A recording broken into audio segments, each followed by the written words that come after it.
is Rohit with the next part for 12th Gujarat Board OCM chapter number 3 planning. आज के video में बहुत important topic discuss करना है which is types of planning or else it's also known as types of plans. Planning क्या होता है, उसकी इंपॉर्टेंस क्या है, लिमिटेशंस क्या है, प्रोसेस क्या है प्लानिंग की, ये अभी तक के वीडियो लेक्चर से हमने कवर कर लिया है. Now today we will be looking at implementation of planning can be done in various ways. That is nothing else but types of plans or types of planning. अलग अलग तरीके की planning की जा सकती है depending upon your requirements, your objectives and the business nature.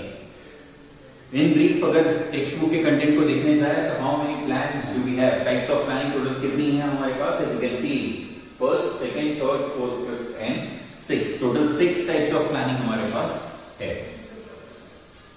Naming it, first one is standing plan, second is strategic plan, third one we have tactical plan, fourth is operational plan, fifth is single use plan and the last one is contingency plan. इसमें से कुछ तो आप नाम देख के समझ सकते हो. जैसे सिंगल यूज प्लान एक ही बार यूज होता है, वंस इट इज यूज उसके बाद नया बनाना पड़ेगा. इट्स नॉट लाइक रिपीटेटिव, नहीं है कि एक बार आपने प्लान कर लिया वही चलता जाएगा, नहीं. ठीक है. सो single use plan, as the name suggests, it is used for only one specific purpose, one specific achievement of objective के लिए ऐसे plans बनाए जाते हैं. So we'll try to get to the concepts, get to the basics and also we'll try to incorporate all the questions that can be asked in these particular topics. Without wasting any time, let's start off with the first one, standing plan. Standing मतलब क्या होता है? रुका हुआ. ठीक है. So plan, standing plan justifies its name. ये कुछ ऐसे प्लान्स होते हैं जो रिपीटेटिव सिचुएशंस के लिए बनाए जाते हैं. मतलब मान लेते हैं एक मैन्युफैक्चरिंग कंपनी है तो उसमें रिपीटेटिव एक्शंस कौन से हो जाएंगे? Production, buying of raw materials, marketing, ये कॉमन हो जाएगा.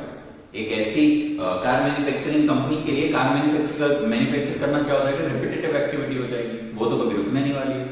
ऐसे रिपीटेटिव एक्टिविटी के लिए कौन से प्लान बनाए जाएंगे? ऐसे प्लान जो बस एक बार बन जाए वो बार बार अप्लाई होते रहेंगे. So these are standing plans. Guidelines for decision making in repetitive situations हम देख ही चुके हैं. प्लानिंग क्या है? It's not like fixed, rigid नहीं, फ्लेक्सिबल. तो प्लानिंग क्या करता है? प्लान आपको गाइडलाइंस प्रोवाइड करता है. If we specifically talk about standing plan, तो किस चीज के लिए हमें गाइडलाइंस प्रोवाइड की जाती है? कुछ रिपीटेटिव सिचुएशंस जो बिजनेस में बार बार आने ही वाली है. ठीक है. Repetitive task, repetitive situations and repetitive functions and activities जो बिजनेस की होगी उसके लिए जो प्लान है वो है स्टैंडिंग प्लान. वो ऐसे सिचुएशन को कैसे टैकल करना है उसका प्लानिंग जो होगा वो स्टैंडिंग प्लान से पता चलेगा. Repetitive organisational activities and standard policy. हर एक बिजनेस में कुछ ना कुछ ऐसी एक्टिविटी होती है जो स्टैंडर्ड पॉलिसी फॉलो की जाती है. स्टैंडर्ड पॉलिसी का मतलब होता है वो चेंज होने के चांसेस बहुत कम है, रिपीट होती रहेगी. और ऐसी ही पॉलिसीज के लिए, ऐसे स्टैंडर्डाइज्ड पॉलिसीज को ही हम स्टैंडिंग प्लान बोलते हैं. Policies, methods, rules are for long term. किसी भी कंपनी में मेथड, पॉलिसी या रूल्स बनते हैं वो लॉन्ग टर्म के लिए बनते हैं. कभी सुना है किसी ऑर्गेनाइजेशन में every day you get new rules? नहीं. ठीक है. तो एक बार रूल बनाया जाता है तो लॉन्ग टाइम तक ऑर्गेनाइजेशन का पार्ट रहता है. एक काम करने की जो मेथड होती है, जैसे इफ एक सबऑर्डिनेट सुपीरियर को अगर रिपोर्ट कर रहा है तो वो एक क्या हो गया? एक मेथड हो गई कि भाई कौन किसको रिपोर्ट करेगा, वो एक तरीके की मेथड है जो फॉलो करनी है. वो भी ज्यादा जल्दी चेंज नहीं होने वाली है. सो पॉलिसीज, मेथड्स एंड रूल्स क्या होता है? बिजनेस में लॉन्ग टाइम तक रहता है, शॉर्ट टाइम नहीं रहने वाला है. It is meant to be for long time in the business. किस चीज में हेल्प करता है स्टैंडिंग प्लान? सबऑर्डिनेट को डिसीजन मेकिंग प्रोसेस इजी कर देता है सबऑर्डिनेट्स के लिए. ठीक है. So standing plan helps the subordinates in decision making process. Let's take an example that is given in the text book. Procedure for delivery of goods as per order, or if the credit policy is decided in advance, subordinates won't need to take permission from superior every time. जैसे according to this example ये बताया कि अगर delivery of goods के बारे में जो policy company की है, अगर उसमें क्रेडिट पॉलिसी अडॉप्ट की, मतलब कि let's take a simpler example. एक कंपनी ने डिलीवरी ऑफ गुड्स की पॉलिसी ये बनाई है कि कस्टमर को गुड्स मिल जाए उसके बाद पेमेंट कर सकते हैं. अगर ये कंपनी की पॉलिसी है तो बार बार जो पर्सन सबऑर्डिनेट है जिसका ये काम है कि वो डिलीवरी ऑफ गुड्स को इम्प्लीमेंट करे, उसको बार बार पूछना नहीं पड़ेगा कि वेदर इट इज अलाउड कि भाई हम गुड्स दे दे, उसके बाद पैसे ले सकते हैं, पेमेंट ले सकते हैं, अब पूछने की जरूरत नहीं है। सो कंपनी क्या करेगी, एक बार के लिए स्टैंडिंग प्लान बना दिया, अब उसके लिए सबऑर्डिनेट बार बार नहीं पूछेगा, उसको पता है that this is going to happen in this specific manner, कि भाई गुड्स की डिलीवरी करने के बाद मैं पेमेंट बाद में ले सकता हूं, वो कंपनी की पॉलिसी है, ठीक है। So that is standing plan. इससे क्या होता है, सबऑर्डिनेट इजीली डिसीजन ले सकता है और बार बार उसको अपने सुपीरियर से परमिशन लेने की जरूरत नहीं है। तो टाइम भी बचेगा, एनर्जी बचेगी and utilisation of time will take place in the best possible manner. So this was all about the standing plan.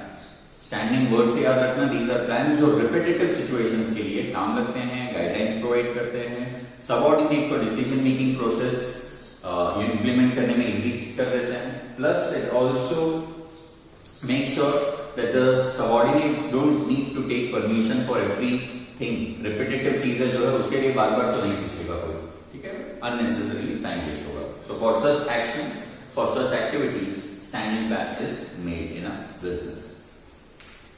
Moving to the next one, strategic plan. Strategy word जो है ना, काफी we listen to this word very frequently in our day-to-day life. जैसे strategy में example लूँ तो भी if we are looking at if we are watching a cricket match, तो cricket match में क्या होता है, मैच स्टार्ट होने से पहले दोनों टीम्स क्या करती है, they team up and they talk about things that they are supposed to do. तो वो क्या करते हैं, वो भी प्लानिंग करते हैं, पर उसको क्या बोला जाएगा, स्ट्रैटेजी, कि एडवांस में सोचना कि हमें क्या क्या करना है, किस तरीके से करना है, what action plan are we suppose to follow is known as strategy. So strategic plan, first point is business जो है वो ऑब्जेक्टिव्स कौन से बेसिस पे डिसाइड करता है, according to the business philosophy. हर एक बिजनेस की कुछ फिलोसॉफी होती है जिसमें वो मानता है, ठीक है। सो बिजनेस अपने ऑब्जेक्टिव्स अपनी फिलोसॉफी के बेसिस पर बनाएगा, ठीक है, and that philosophy will remain with the business for a lifetime. philosophy इतनी जल्दी चेंज नहीं होती है, एक बिजनेस की जो फिलोसॉफी है वो चेंज नहीं होगी, बिजनेस की फिलोसॉफी के हिसाब से ऑब्जेक्टिव्स चेंज हो सकते हैं, but the business philosophy is not going to change so soon. So first point is, business जब अपने ऑब्जेक्टिव्स डिसाइड करता है तो कौन से बेसिस पे करेगा, बिजनेस की फिलोसॉफी के बेसिस पे करेगा। जो आइडियोलॉजी है, जो थॉट प्रोसेस है, जिसके साथ हमने एक बिजनेस स्टार्ट किया है, वो उसकी फिलोसॉफी होगी, ठीक है। और वही philosophy, that is the second point, it is to be decided that by which philosophy will the business function throughout its life. ऐसा नहीं कि हर 6 मंथ्स पे फिलोसॉफी हम चेंज करें, जो बेस होता है बिल्डिंग का वो हम कभी चेंज नहीं कर सकते हैं। सिमिलरली बिजनेस की जो फिलोसॉफी है दैट क्रिएट्स अ बेस, तो वो बेस हम बार बार नहीं हिला सकते हैं। सो फिलोसॉफी एक बार डिसाइड कर लेनी है और उसके हिसाब से सारे फंक्शंस लाइफ टाइम तक चलेंगे, बिजनेस की लाइफ टाइम तक। इसी को बोला जाता है business objective. This is the proper way of deciding the business objective, कि पहले आप आइडेंटिफाई करो आपकी फिलोसॉफी क्या है, उसके अकॉर्डिंग आप फंक्शंस डिसाइड करो एंड अकॉर्डिंगली आप अपने ऑब्जेक्टिव्स को फ्रेम करो। Long and short term strategies जो है वो ऑब्जेक्टिव्स हेल्प करने के लिए बनाई जाती है। जैसे 6 महीने का प्रोडक्शन टारगेट मुझे मैच करना है तो वो शॉर्ट टर्म टारगेट है, ठीक है। अब 6 महीने का प्रोडक्शन टारगेट अचीव करने के लिए अगर मैं 10 लोग ज्यादा हायर कर देता हूं ताकि जल्दी काम हो, ज्यादा काम हो, तो वो मेरी स्ट्रेटजी क्या होगी, शॉर्ट टर्म स्ट्रेटजी होगी। लेकिन अगर बिजनेस ये सोच रहा है कि भाई 5 साल बाद मेरी एक इंडस्ट्री सूरत में है तो एक इंडस्ट्री बॉम्बे में भी मुझे सेटअप करनी है, एक्सपांशन सोच रही है 5 साल बाद, 10 साल बाद या 15 साल बाद, तो वो क्या होगा, वो स्ट्रेटेजी जो बनेगी उसके लिए वो हो जाएगी आपकी लॉन्ग टर्म स्ट्रेटेजी। सो बिजनेस दोनों ही अप्लाई करती है, उसकी कुछ शॉर्ट टर्म स्ट्रेटेजीज होती है और कुछ लॉन्ग टर्म स्ट्रेटेजीज भी होती है। किस चीज के लिए होती है, for achievement of objectives. Short term objectives के लिए short term strategies, long term objectives के लिए long term strategies. Plans are as per the strengths and drawbacks. Planning करते टाइम, स्ट्रेटेजिक प्लान बनाते टाइम क्या ध्यान में रखा जाता है, बिजनेस ध्यान में रखती है कि उसके ड्रॉबैक्स प्लस उसकी स्ट्रेंथ क्या है, वो किस चीज में अच्छा है, किस चीज में खराब है, दोनों को ध्यान में रख के वो प्लान करें, सो दैट फ्यूचर में ऐसी कोई भी मिस्टेक आने के चांसेस कम हो जाए। सो कीपिंग इन माइंड, जैसे आप पढ़ने बैठते हो तो आप ये देखते हो ना, आउट ऑफ 7 सब्जेक्ट्स कौन से सब्जेक्ट आपके अच्छे हैं, कौन से खराब है, जो खराब है उसके स्कोर आपको अच्छे सब्जेक्ट्स में मैचअप करना रहेगा। तो everyone has certain drawbacks and also some strength. आप कुछ चीज में अच्छे हो, कुछ चीज में खराब हो। सिमिलरली बिजनेस कुछ एरियाज में अच्छा होगा, कुछ एरियाज में हो सकता है थोड़ा पीछे लैग बिहाइंड कर रहा हो, खराब हो, तो उसको सोच समझ के इसको ध्यान में रख के वो स्ट्रेटेजिक प्लान बनाया जाएगा। And while making these strategic plans, two things are very important. Repeating myself, दो चीजें बहुत जरूरी है जब स्ट्रेटेजिक प्लान बनाया जाता है। पहला है फोरसाइट, फ्यूचर प्रिडिक्ट करने की ट्राई करना, एंड एक्सपीरियंस। ऐसे प्लानिंग कोई भी नहीं कर सकता, ये टॉप लेवल मैनेजमेंट ही करती है। उसका एक रीजन है बिकॉज उसमें एक्सपीरियंस है, स्किल्स चाहिए, नॉलेज चाहिए, एक्सपीरियंस चाहिए, एक्सपर्टीज चाहिए, प्लस फोरसाइटेडनेस चाहिए। आप में अगर वो एबिलिटी नहीं है कि आप फ्यूचर देख पाओ, प्रिडिक्ट कर पाओ, तो आप प्लानिंग कर ही नहीं सकते हो। Effects of this plan will be seen in long term. Strategic plan का अगर पूछा जाएगा कि स्ट्रेटेजिक प्लान का इफेक्ट बिजनेस में शॉर्ट टर्म में दिखेगा या लॉन्ग टर्म में दिखेगा, तो आपका आंसर है लॉन्ग टर्म, बिकॉज मोस्टली ये लॉन्ग टर्म ऑब्जेक्टिव्स को अचीव करने के लिए बनाया जाता है। तो इसका जो इफेक्ट आता है आज की डेट में, फॉर एन एग्जांपल आज के मेरे बिजनेस में एक स्ट्रेटेजिक प्लान मैंने बनाया, तो उसका इम्पैक्ट अच्छा आ रहा है, बुरा आ रहा है, जो भी आ रहा है, कब पता चलेगा?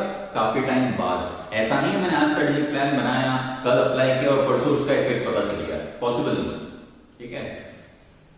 सो इसके इफेक्ट जो है लॉन्ग टर्म में देखने को मिलेंगे। And the last is consistent decisions are to be taken. Decision मैंने आज डिसाइड कर लिया, एक महीने तक के टारगेट्स के लिए मुझे क्या करना है वो मैंने आज डिसाइड कर लिया। अब मैं उसके बाद 2 मंथ्स कोई डिसीजन ही ना लूं, या जब जरूरत पड़ती है तब डिसीजन नहीं लेता हूं, तो स्ट्रेटेजिक प्लान कितना भी अच्छा हो वो नहीं इंप्लीमेंट हो पाएगा और वो उससे इतना बेनिफिट्स हमें नहीं मिल पाएंगे। तो हमें क्या करना है? डिसीजन मेकिंग प्रोसेस कैसी होनी चाहिए? कंसिस्टेंट, रेगुलरली डिसीजंस लेना बहुत जरूरी है। You can not miss out on any opportunity, ठीक है। So consistent decisions are to be taken when it comes to strategic plan. Getting to the third type of planning, which is tactical plan. ये क्या होता है? Strategic long term का, ये short term होता है। शॉर्ट टर्म प्लान्स कौन बनाता है? Functions of management, top level management, middle level management, bottom level management में हम देख चुके हैं कि किसके क्या फंक्शन है। शॉर्ट टर्म प्लान्स बनाना फंक्शन किसका है? मिडिल लेवल मैनेजमेंट, MLM लिखा है मैंने, which stands for middle level management. Long term objectives कौन सेट करता है? Top level management. Middle level में क्या काम किया जाता है? तो शॉर्ट टर्म प्लान बनाया जाता है। और जब middle level management short term plan बनाती है और उसी को अचीव करने के लिए काम करती है, तो वो प्लान को बोला जाता है टैक्टिकल प्लान। प्रॉपर्ली अगर डेफिनेशन कोट करूं तो short term plans made by middle level management to achieve objectives are called tactical plan, TP short में लिखा है। इसका स्पैन क्या होता है? टैक्टिकल प्लान का टाइम पीरियड कितना होगा? 1 साल, 2 साल, 6 महीने, 1 महीने, 10 साल, क्या स्पैन क्या है इसका? टैक्टिकल प्लान का स्पैन होता है 1 ईयर और लेस, मतलब कि 1 साल या तो 1 साल से कम, but not more than 1 year. इसी से आइए आता है कि शॉर्ट टर्म प्लान है। जब भी कोई चीज 1 साल तक चलती है, या तो 1 साल या तो 1 साल से कम, तो उसको कंसिडर किया जाता है शॉर्ट टर्म। सो इसका स्पैन 1 ईयर और लेस है, thereby it justifies its definition which is short term plan. इसमें क्या किया जाता है? तो it clarifies short term objective. Short term plan में तो क्या ऑब्जेक्टिव क्लैरिफाई करेगा? Short term objective. Short term planning long term objective तो आपको क्लैरिफाई करके देंगे नहीं। So this type of plan clarifies कि बिजनेस के शॉर्ट टर्म ऑब्जेक्टिव्स क्या है और उसको कैसे अचीव किया जाए। Business activities remain goal oriented and systematic. इससे बेनिफिट क्या होता है? अगर आप हर साल एक टैक्टिकल प्लान बनाते हो, तो रेगुलरली डिसाइड कर रहे हो, रेगुलरली प्लान बना रहे हो, तो चीजें कैसी हो जाएगी? सिस्टमैटिक हो जाएगी। चीजें, things will fall into its place automatically, because आप रेगुलरली प्लान बना रहे हो, टैक्टिकल प्लान बना रहे हो। प्लस बिजनेस एक्टिविटीज जो है गोल ओरिएंटेड रहेगी। मान लेते हैं 6 मंथ्स के टैक्टिकल प्लान बनाते रहते हो, तो हर 6 महीने पे नया गोल बनाओगे, नेक्स्ट 6 मंथ पे वापस गोल बनाओगे, and this cycle goes on. तो 2 चीजें होती है, इसकी वजह से 2 फायदे होते हैं, 2 बेनिफिट्स। फर्स्ट बेनिफिट इज सारी बिजनेस की एक्टिविटीज गोल ओरिएंटेड रहेगी, प्लस सिस्टमैटिक तरीके से properly concern with what departmental heads and employees must do. Tactical plan किस चीज पे फोकस करता है? तो भाई डिपार्टमेंटल हेड्स क्या करेंगे और एम्प्लॉइज क्या करेंगे। लॉजिकल है ना, मिडिल लेवल मैनेजमेंट है तो टॉप लेवल मैनेजमेंट के तो कोई इसमें इंक्लूड होने ही नहीं वाला है। तो ये किस चीज पे फोकस करता है कि भाई डिपार्टमेंटल हेड्स और employees what they must do मतलब उनको क्या करना चाहिए, ये टैक्टिकल प्लान बताएगा। 6 मंथ का एक टैक्टिकल प्लान बना दिया है और हमने डिसाइड किया that the profit should rise by 2%। ये हमारा 6 मंथ का शॉर्ट टर्म ऑब्जेक्टिव है जिसके लिए हमने टैक्टिकल प्लान बना लिया, पर ये अप्लाई कौन करेगा? तो टैक्टिकल प्लान जो है इट इज कंसर्न्ड विद कि डिपार्टमेंटल हेड इस गोल को अचीव करने के लिए क्या करेंगे, प्लस एम्प्लॉइज इसके लिए क्या करेंगे, what the departmental heads and the employees must do, क्या करना चाहिए। और ऐसे प्लान्स बनाने के लिए आपको स्पेशल नॉलेज एंड स्किल्स की जरूरत हमेशा रहेगी। किसी भी तरीके के प्लान के लिए आपके पास नॉलेज और स्किल्स की रिक्वायरमेंट हमेशा रहेगी। There is no plan in a business or industry where without experience, without any specific skills or knowledge आप उस चीज को प्लान प्रॉपर्ली कर पाओ। आपको एक्सपीरियंस, स्किल्स और नॉलेज डेफिनेटली चाहिए।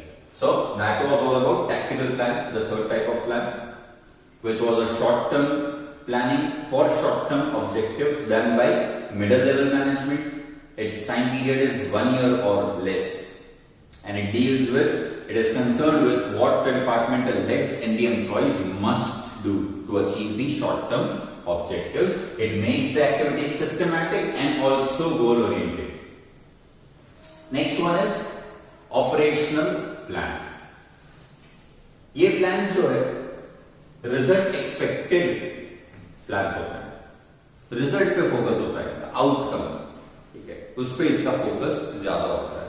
So these are specific result expected plans from, किसके पास एक्सपेक्टेशन होती है रिजल्ट की?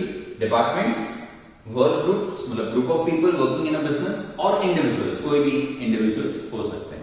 ये तीन मतलब के departments, work groups and individuals से एक्सपेक्टेशन रखी जाती है कि वो अच्छे से आउटकम दे बिजनेस को, और इस गोल को अचीव करने के लिए जो प्लान्स बनाए जाते हैं उसको बोला जाता है operational plans.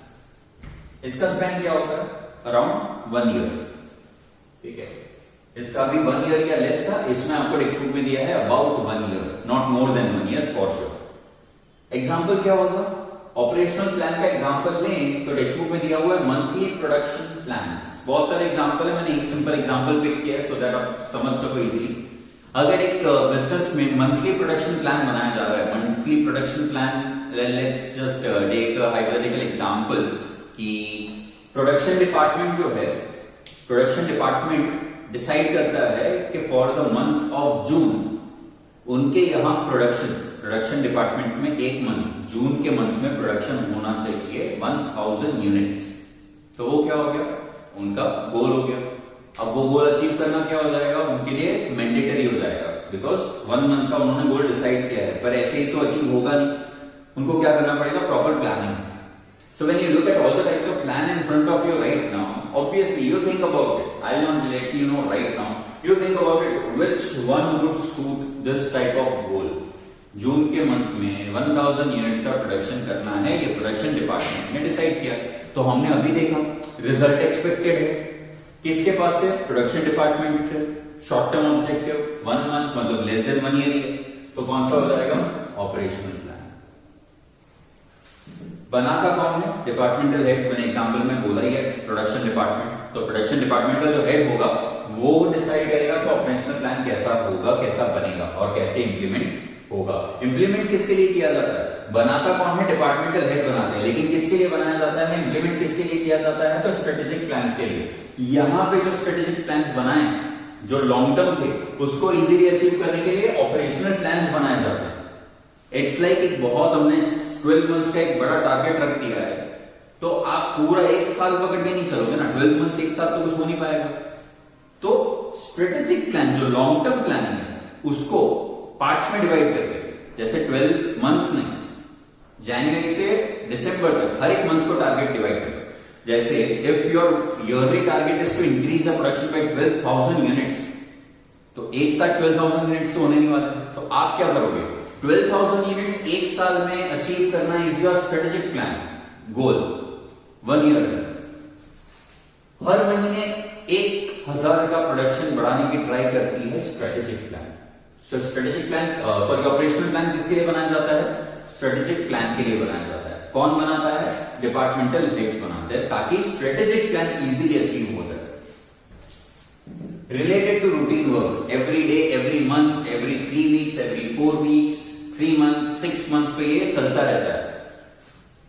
Thereby I can say operational plan जो है वो डे टू डे एक्टिविटीज से रिलेट करता है। ऑपरेशनल वर्ड से आइडिया आता है डे टू डे ऑपरेशंस जो होते हैं बिजनेस के, ठीक है, कुछ भी हो सकता है, कोई भी एक्टिविटी हो सकती है, प्रोडक्शन से रिलेटेड हो सकती है, सेल से रिलेटेड हो सकती है, मार्केटिंग एक्टिविटी हो सकती है, कुछ भी हो सकता है।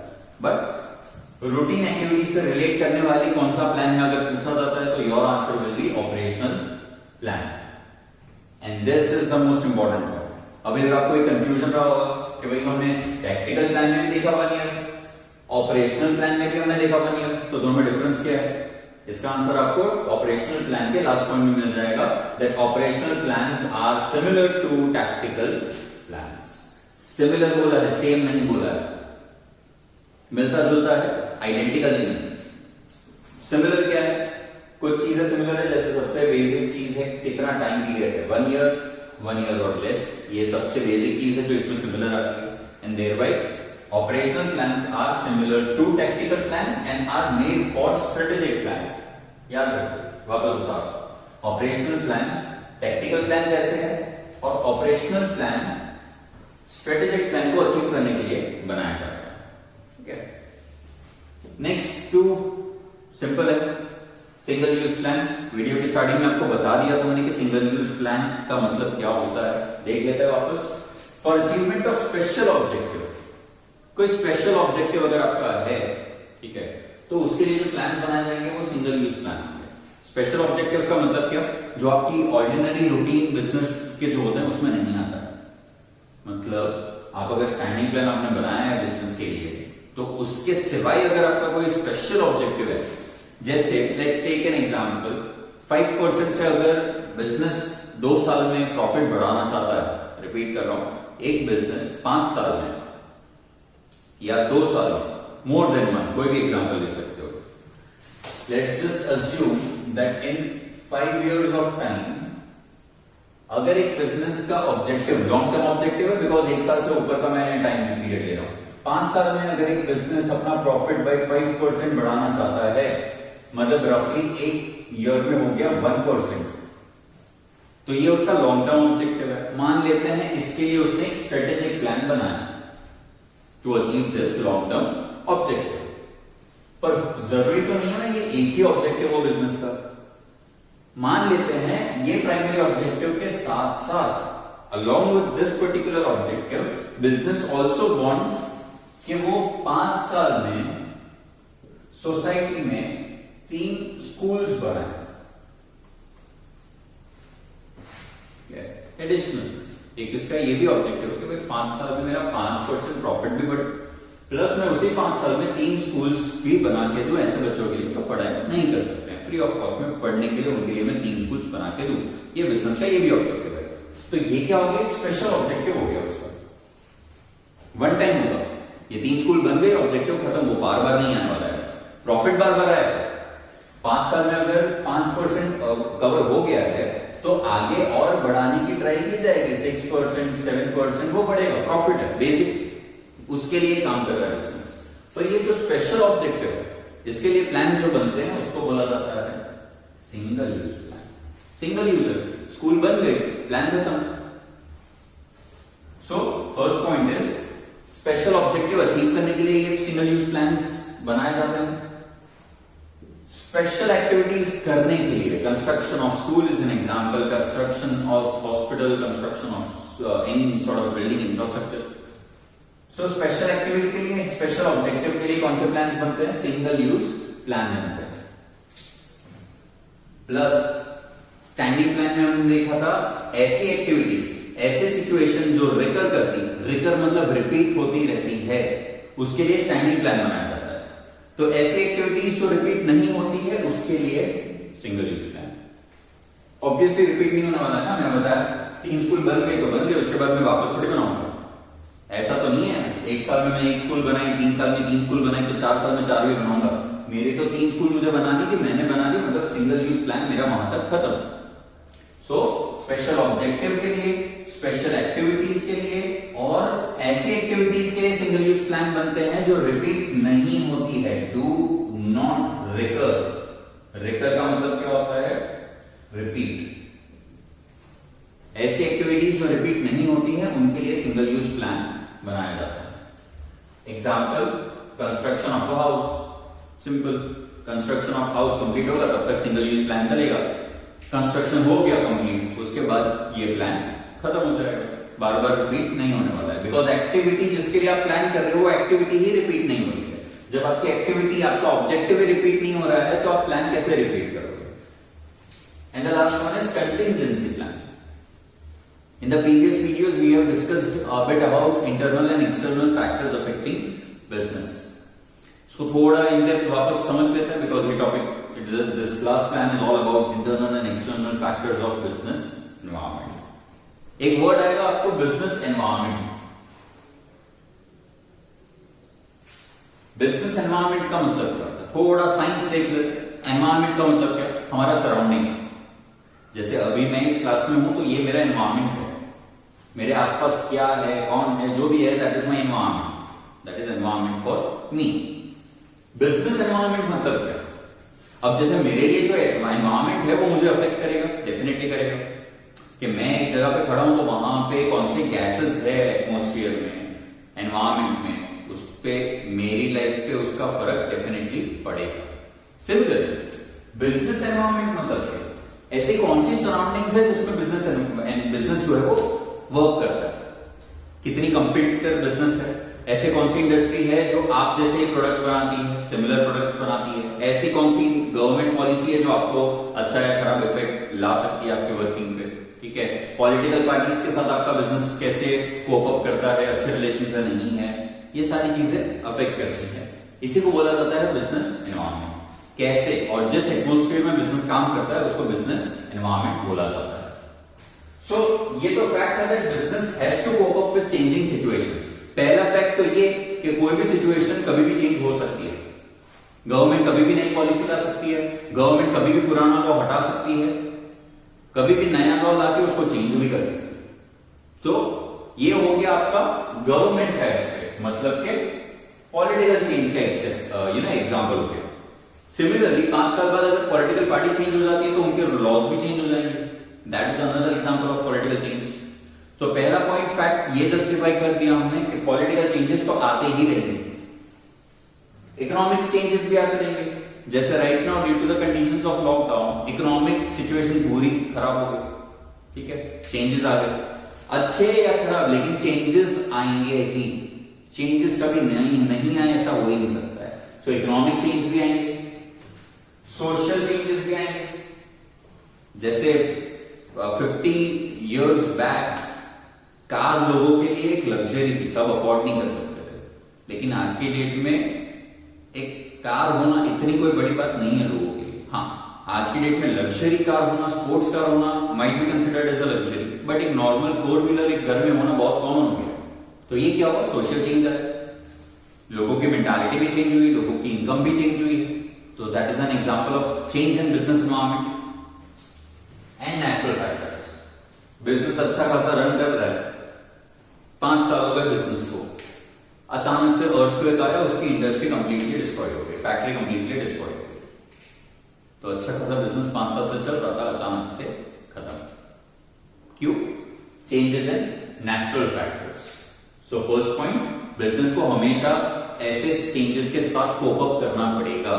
इनमें मैं कुछ कर नहीं सकता हूं, I can not restrict earthquake, ठीक है, ऑब्वियसली मैं गवर्नमेंट को लॉज इंप्लीमेंट करने से नहीं रोक सकता हूं, बिजनेस कभी इकोनॉमी को चेंज नहीं कर सकती, तो बिजनेस कर क्या सकती है इन चेंजेस के लिए? उसको एक्सेप्ट कर सकती है और उसके साथ मैनेज करना सीख सकती है। जैसे the government has asked us to live with this situation right now, कि हम जिस सिचुएशन में हैं उसके साथ रहना सीखो। अचानक से सारी क्लासरूम्स ऑनलाइन शिफ्ट हो गए, तो हम उसको सोल्यूशन कुछ नहीं है उस चीज का, हम क्या कर सकते हैं? We try to shift to online classes, because हमारे लिए पढ़ाई इंपॉर्टेंट होनी चाहिए, कैसे हो रही है वो इंपॉर्टेंट नहीं होनी चाहिए, नॉलेज गेन करना इंपॉर्टेंट होना चाहिए। सिमिलरली बिजनेस चेंजेस का कुछ नहीं कर सकती है एक्सेप्ट कि वो उसको अपना ले, एक्सेप्ट कर ले उस चेंजेस को। चेंजेस कौन से? पॉलिटिकल, इकोनॉमिक, सोशल, नेचुरल, कोई भी चेंज हो सकता है, पर चेंजेस तो आएंगे ही, तो उसके साथ कोप अप करना ही पड़ेगा।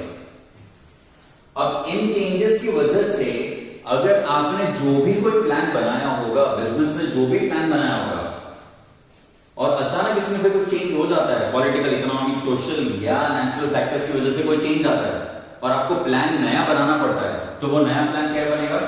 वो प्लान को बोला जाएगा कंटिंजेंसी प्लान। अब मैं आपको वर्ड का मतलब बता दूं, कंटिंजेंसी का मतलब होता है इमरजेंसी। अचानक से आपको कोई प्लान बनाना पड़ा बिकॉज आपको पता ही नहीं था ना, अर्थक्वेक आ गया, अब क्या करें? तो जब आपने ये स्ट्रेटेजिक प्लान बनाया होगा 1 साल पहले, 2 साल पहले, तब तो आपको पता नहीं होगा आज की डेट पे अर्थक्वेक आएगा, आज की डेट पे गवर्नमेंट कोई चेंजेस लाएगी या कोविड-19 जैसी सिचुएशन आ जाएगी। तो अगर वो चेंजेस आ गए तो आपका ये प्लान 2 साल पहले जब आपने ये सिचुएशन का सोचा नहीं था, अब तो वो बिल्कुल ही वेस्ट है, अब काम ही नहीं लगने वाला है। तो अब क्या करोगे आप? ये प्लान जो आपने बनाया था कैंसिल करोगे और एक नया प्लान बनाओगे because of emergency and changing situation. ऐसे प्लान्स जो आपके एग्जिस्टिंग प्लान को हटा के आप नए से बनाते हो उसको बोला जाता है कंटिंजेंसी प्लान, जो अचानक से बनाने पड़ सकते हैं। सो briefing it up, we have seen 6 type of planning or plans: standing plan, strategic plan. The third one that we saw was tactical plan, operational plan, single use plan and contingency plan. Very important topic. 3 mark का direct question कोई भी एक type of plan पे आ सकता है, 5 mark का types of planning पे आ सकता है, तो कोई भी 5 आपको समझाने पड़ेंगे। सो 3 mark question plus 5 mark question इस पे से इजीली पूछा जा सकता है। I hope you have understood. For any queries, feel free to contact me. Thank you so much for attending this video lecture.